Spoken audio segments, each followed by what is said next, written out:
요즘 학교 폭력과 관련한 상담이 정말 많습니다. 그러니까 생각해보면 학기 초에는 아이들끼리도 서로 적응하고 친해지는 단계에 있다 보니까 별다른 갈등이 발생을 하지 않다가 뭐 한 5월 중순, 6월, 7월 되면은 아이들끼리 이제 갈등이 생기게 되고 이게 학교 폭력 신고에까지 이르게 되는 거죠.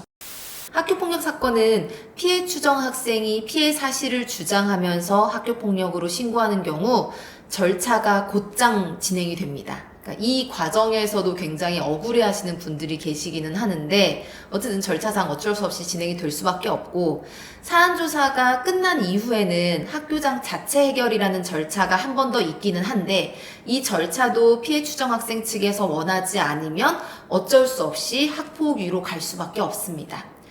이 과정에서 가끔 굉장히 억울한 가해 추정 학생들이 생깁니다. 그러니까 정말로 나는 이 사건과 전혀 관련이 없는데 같이 있었다는 이유로, 그러니까 그 현장에 있었다는 이유로 혹은 오해로 인해서 가해 추정 학생이 되어가지고 학폭위로 가는 경우들이 있거든요. 그래서 이런 경우에는 이제 부모님들이 궁금해하시는 것 중에 하나가 허위 신고를 이유로 맞학폭 신고를 할 수 있느냐, 또는 우리 아이에 대한 학폭위에서 조치 없음 결정이 나오면 허위 신고를 이유로 내가 다시 학폭을 신고할 수 있느냐 하는 것들을 궁금해 하십니다. 그러니까 결국 정리하자면 우리 아이를 허위로 신고했다는 사실 자체가 학교 폭력이 될 수 있는지를 궁금해 하시는 거죠.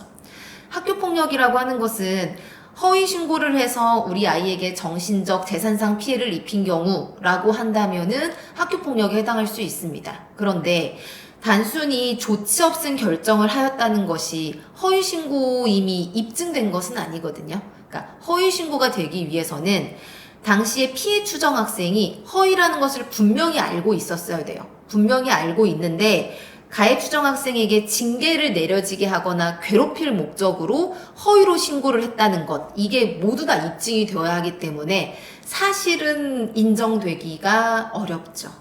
따라서 허위 신고로 상대 아이를 학폭으로 신고하기 위해서는 허위 신고라는 것이 입증되어야 한다라는 것을 생각하시고 그거에 맞게 준비를 하셔야 될 것 같고요.